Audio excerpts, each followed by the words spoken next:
Here to talk about that and more is PAR CEO Savneet Singh. Savneet, welcome to the New York Stock Exchange. Thank you for having me. Of course. So tell me about this partnership with Raceway. Practically speaking, how did you build out this loyalty system?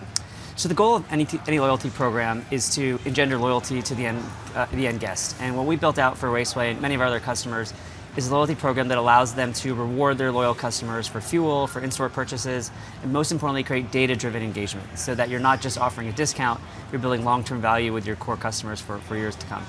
Okay, and I'm sure that keeps customers coming back when they, can get points or get any kind of benefit, which is what's going on in this case. What's critical is to make it more as a program where you feel connected to that brand or that meal or that station that you love. Because over time, as fuel has changed, as consumption has changed, the goal is no longer to offer the cheapest good or to give the most coupons. It's to build that true loyal membership between you and your guest, so that guest is actually willing to spend more with you over time, buy more convenience items, buy more fuel, and again, build out a long-term relationship instead of this kind of transactional relationship where you're shopping for the cheapest deal or you're sort of doing something out of extreme convenience. The goal is to really bring a really close one-to-one relationship between you and the brand that you love. So most industries are prioritizing AI.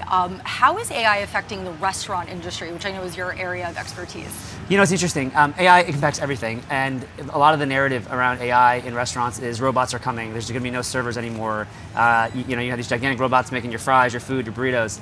We're not anywhere close to that right now. And I think the way we're thinking about AI first is it's here to actually help the employee, help the guest. You and I walking into a restaurant, and over time, aid them in serving the food to their customers. So what I mean by that is, instead of saying, hey, we're going to replace all our workers with AI, we're going to give our workers AI tools so that they can optimize their labor. So you no longer have that experience where you're waiting to place an order and the server is filling all the DoorDash and Uber Eats orders for 20 minutes and you can't take your order. How do you orchestrate the kitchen to be more useful? How do you manage your labor so you don't have 5 people waiting for customers to come in? They're there at the right point in time.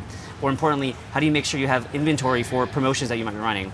And so it's really about making those workers enabled at the register, in the kitchen, and in the store to make them more efficient so that they can actually help improve guest satisfaction. And then I think over time, we'll layer in the really cool stuff like robots and robotic delivery and drones. That's all coming. But ironically, I think the core part of AI is just making what we have today just work a little bit better.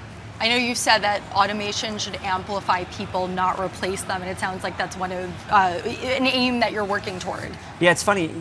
Restaurants are a hospitality business. They started to make you happy. They started to be hospitable, and so we rushed this idea of like, okay, we're over that. We're just going to have the most efficient delivery systems in the world.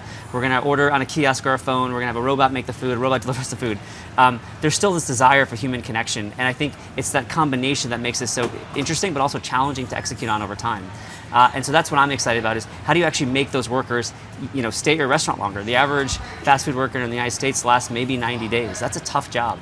And so how can you use technology to make those jobs more fulfilling, more rewarding for them, and thereby reward the journey of me as a guest coming into that store? And so I think it's kind of just going back to the roots of hospitality, with technology aiding in that as opposed to just displacing everything we do. How have the tools that PAR's created increased efficiency in restaurants, and do you have any stats to back that up? Yeah, of course. So we run the largest loyalty program in hospitality, in restaurants and in convenience stores. And what we noticed is that in loyal guests spend on average twice as much over time as a non-loyal guest. So when you have a loyalty program, you're really engendering yourselves to those loyal guests. In addition, as you've looked at the last sort of 6 months, the same-store sales of loyalty users is up 20%. Versus non-loyalty users are down 2%. And so those loyalty programs are making out way better than the average restaurant that doesn't have a program like that. And so we really help our restaurant customers and convenience store customers pull those guests back in, particularly in times like now where it's a little bit, we're not in a recessionary environment, but we're still in an insecure environment. And so that's been really neat to see. On the back end, we make everything more efficient. We make transactions go faster. We bring down costs for everything from payments to food. But importantly, we use technology to help you orchestrate your business. So you're figuring out, hey, how do I staff my employees better? How do I bring food in at the right time? How do I ensure that if I run a promotion to sell a bunch of hot dogs, there's actually enough hot dogs, but there's also enough labor in the store? We kind of help them orchestrate that back end really efficiently. Savneet Singh, CEO of PAR Technology, thank you so much for joining us here at the New York Stock Exchange. Thanks for having me.